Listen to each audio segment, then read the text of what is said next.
आप देख रहे हैं समाचार एजेंसी ऑफ इंडिया में साई न्यूज। नमस्कार, आप देख रहे हैं देश की पहली डिजिटल न्यूज एजेंसी समाचार एजेंसी ऑफ इंडिया की साई न्यूज। इसके धर्म प्रभाग में आपका स्वागत है। अब आपको गुरु शिष्य की परंपरा के गुरु पूर्णिमा पर्व के बारे में बताते हैं। आशा है आपको यह पसंद आएगा। आप इसे ध्यान पूर्वक सुनिए और धर्म लाभ लीजिए। आइए सुनते हैं गुरु पूर्णिमा के बारे में विस्तार से। गुरु के प्रति दर्शित करने का उत्सव है गुरु पूर्णिमा। जानिए कब है गुरु पूर्णिमा। एक आध्यात्मिक उत्सव और श्रद्धा का पर्व माना जाता है। गुरु पूर्णिमा को आप देख, सुन और पढ़ रहे हैं समाचार एजेंसी ऑफ इंडिया की साई न्यूज के धर्म प्रभाग में विभिन्न जानकारियों के संबंध में। गुरु ब्रह्मा, गुरु विष्णु, गुरु देवो महेश्वरा, गुरु साक्षात परब्रह्म, तस्मै श्री गुरुवे नमः। यह आप बचपन से ही सुनते आ रहे होंगे। इस श्लोक गुरु के महत्व को बताता है, जो हमें अंधकार से प्रकाश की ओर ले जाते हैं। भारतीय संस्कृति में गुरु का स्थान ईश्वर से भी ऊपर माना गया है। गुरु ही वह मार्गदर्शक होते हैं जो हमें जीवन के सही पथ पर चलना सिखाते हैं, ज्ञान की ज्योति जलाते हैं और अज्ञानता के अंधकार को दूर करते हैं। इसी गुरु शिष्य परंपरा को सम्मान देने और गुरुओं के प्रति अपनी कृतज्ञता व्यक्त करने का महापर्व है गुरु पूर्णिमा। अगर आप जगत को रोशन करने वाले भगवान भास्कर, भगवान विष्णु जी, देवाधिदेव महादेव, ब्रह्मांड के राजा भगवान शिव एवं भगवान श्री कृष्ण जी की आराधना करते हैं, और अगर आप विष्णु जी एवं भगवान कृष्ण जी के भक्त हैं, तो कमेंट बॉक्स में जय सूर्य देवा, जय विष्णु देवा, ओम नमः शिवाय, जय श्री कृष्ण, हरिओम तत्सत, ओम नमो भगवते वासुदेवाय नमः लिखना न भूलिए। गुरु पूर्णिमा, जिसे व्यास पूर्णिमा के नाम से भी जाना जाता है, हिंदू पंचांग के अनुसार आषाढ़ मास की पूर्णिमा को मनाई जाती है। यह पर्व मुख्य रूप से भारत, नेपाल और भूटान में बड़े उत्साह और श्रद्धा के साथ मनाया जाता है। इस दिन गुरु पूजा का विशेष विधान है। शिष्य अपने गुरुओं के प्रति अपनी श्रद्धा और सम्मान प्रकट करने के लिए उनका पूजन करते हैं, उन्हें उपहार भेंट करते हैं और उनका आशीर्वाद प्राप्त करते हैं। गुरु पूर्णिमा का महत्व और इतिहास जानिए। गुरु पूर्णिमा का संबंध कई पौराणिक कथाओं और ऐतिहासिक घटनाओं से जुड़ा है। सबसे महत्वपूर्ण कारण यह है कि इस दिन महर्षि वेद व्यास का जन्म हुआ था। महर्षि वेद व्यास को हिंदू धर्म के सबसे महान ऋषियों में से एक माना जाता है।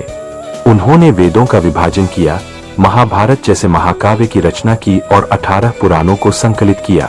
उनके इस अतुलनीय योगदान के कारण उन्हें आदिगुरु का दर्जा प्राप्त है। इसलिए गुरु पूर्णिमा को व्यास पूर्णिमा के रूप में भी मनाया जाता है और इस दिन व्यास जी का विशेष पूजन किया जाता है। इसके अतिरिक्त बौद्ध धर्म में भी गुरु पूर्णिमा का विशेष महत्व है। माना जाता है कि इस दिन भगवान बुद्ध ने सारनाथ में अपने पहले 5 शिष्यों को प्रथम उपदेश दिया था।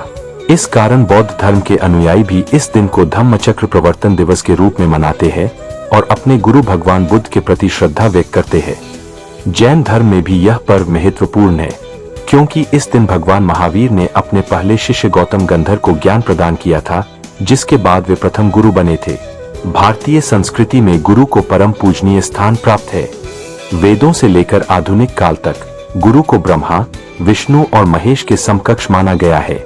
गुरु पूर्णिमा एक ऐसा ही पर्व है जो गुरु के ज्ञान, मार्गदर्शन और उनके प्रति श्रद्धा को अभिव्यक्त करने का अवसर प्रदान करता है।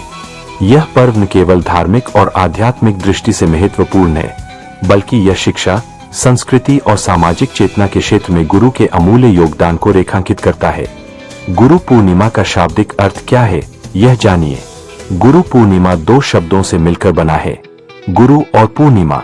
गुरु का अर्थ है अंधकार, अज्ञान को दूर करने वाला और पूर्णिमा का तात्पर्य है पूर्ण चंद्रमा की रात्रि।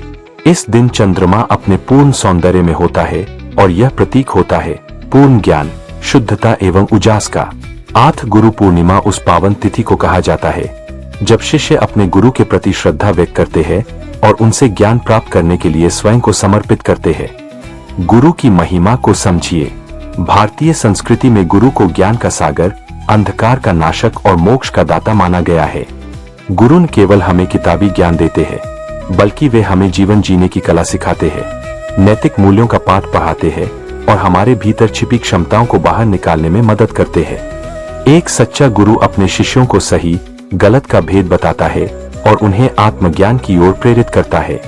इसी संबंध में महान संत कबीरदास जी ने भी गुरु की महिमा का बखान करते हुए कहा है कि गुरु गोविंद दों खड़े, काके लागू पान्य, बलिहारी गुरु आपने गोविंद दियो बताए। इसका अर्थ है, जब गुरु और भगवान दोनों सामने खड़े हो तो पहले गुरु के चरण स्पर्श करने चाहिए, क्योंकि गुरु ने ही हमें भगवान तक पहुंचने का मार्ग बताया है।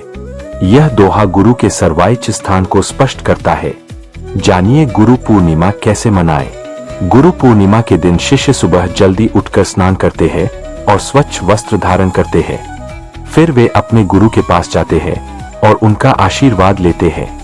यदि गुरु शारीरिक रूप से उपस्थित न हो तो उनका चित्र या पादुका पूजन किया जाता है। कई स्थानों पर मंदिरों में विशेष पूजा अर्चना और सत्संग का आयोजन किया जाता है। इस दिन छात्र अपने शिक्षकों और विद्यार्थी अपने गुरुओं का सम्मान करते हैं। लोग गुरुओं को पुष्प, वस्त्र, फल और मिठाई जैसी वस्तुएं अर्पित करते हैं। इस दिन कई आश्रमों और मठों में विशेष धार्मिक कार्यक्रम, प्रवचन और भंडारे का आयोजन किया जाता है। शिष्य गुरु मंत्र का जाप करते हैं और गुरुओं द्वारा दिए गए उपदेशों का मनन करते हैं। गुरु पूर्णिमा केवल अपने गुरु का सम्मान करने का दिन नहीं है, बल्कि यह आत्म चिंतन और आत्म सुधार का भी दिन है। इस दिन हमें अपने जीवन में गुरुओं के योगदान को याद करना चाहिए और उनके दिखाए मार्ग पर चलने का संकल्प लेना चाहिए। आज के समय में गुरु का महत्व जानिए। आज के आधुनिक युग में भी गुरु का महत्व कम नहीं हुआ है। भले ही शिक्षा के तरीके बदल गए हों और सूचना तक पहुंच आसान हो गई हो, लेकिन एक मार्गदर्शक और प्रेरणा स्रोत के रूप में गुरु की भूमिका हमेशा बनी रहेगी। हमारे जीवन में माता पिता हमारे पहले गुरु होते हैं, जो हमें जीवन का प्रारंभिक ज्ञान देते हैं। स्कूल और कॉलेज के शिक्षक हमें अकादमिक ज्ञान प्रदान करते हैं। इसके अलावा हमारे जीवन में कई ऐसे लोग भी हो सकते हैं जो हमें किसी न किसी रूप में ज्ञान देते हैं या हमें प्रेरित करते हैं। वे सभी हमारे गुरु तुल्य हैं। आज की भागदौड़ भरी जिंदगी में जब तनाव और अनिश्चितता का माहौल है, गुरु हमें मानसिक शांति और सही दिशा प्रदान कर सकते हैं। वे हमें सही निर्णय लेने में मदद करते हैं और जीवन की चुनौतियों का सामना करने की शक्ति देते हैं। हरि ओम। अगर आप जगत को रोशन करने वाले भगवान भास्कर, भगवान विष्णु जी, देवाधिदेव महादेव, ब्रह्मांड के राजा भगवान शिव एवं भगवान श्री कृष्ण जी की आराधना करते हैं, और अगर आप विष्णु जी एवं भगवान कृष्ण जी के भक्त हैं, तो कमेंट बॉक्स में जय सूर्य देवा, जय विष्णु देवा, ओम नमः शिवाय, जय श्री कृष्ण, हरिओम तत्सत, ओम नमो भगवते वासुदेवाय नमः लिखना न भूलिए। यहाँ बताए गए उपाय, लाभ, सलाह और कथन आदि सिर्फ मान्यता और जानकारियों पर आधारित है। यहाँ यह बताना जरूरी है कि किसी भी मान्यता या जानकारी की समाचार एजेंसी ऑफ इंडिया के द्वारा पुष्टि नहीं की जाती है। यहाँ दी गई जानकारी में निहित जानकारी विभिन्न माध्यमों, ज्योतिषियों, पंचांग, प्रवचनों, मान्यताओं, धर्म ग्रंथों, दंत कथाओं, किंवदंतियों आदि से संग्रहित की गई है। आपसे अनुरोध है कि इस वीडियो या आलेख को अंतिम सत्य अथवा दावा न माने एवं अपने विवेक का उपयोग करें। समाचार एजेंसी ऑफ इंडिया पूरी तरह से अंधविश्वास के खिलाफ है। किसी भी जानकारी या मान्यता को अमल में लाने से पहले संबंधित विशेषज्ञ से सलाह लें। अगर आपको समाचार एजेंसी ऑफ इंडिया में खबरें आदि पसंद आ रही हो तो आप इसे लाइक, शेयर व सब्सक्राइब अवश्य करें। हम नई जानकारी लेकर फिर हाजिर होंगे, तब तक के लिए इजाजत दीजिए। जय हिंद। समाचार एजेंसी ऑफ इंडिया की साई न्यूज में प्रसारित खबरें, गीत, गजल, भजन आदि पसंद आ रहे हों तो आप इसे लाइक, सब्सक्राइब व शेयर जरूर करें। कमेंट बॉक्स में लिखकर बताएं कि आपको ये कैसे लग रहे हैं। यह भी बताएं कि आप और क्या क्या देखना व सुनना चाहते हैं। फिलहाल समय है आपसे इजाजत लेने का। आप सभी स्वस्थ रहें, मस्त रहें। जय जगन्नाथ जी की।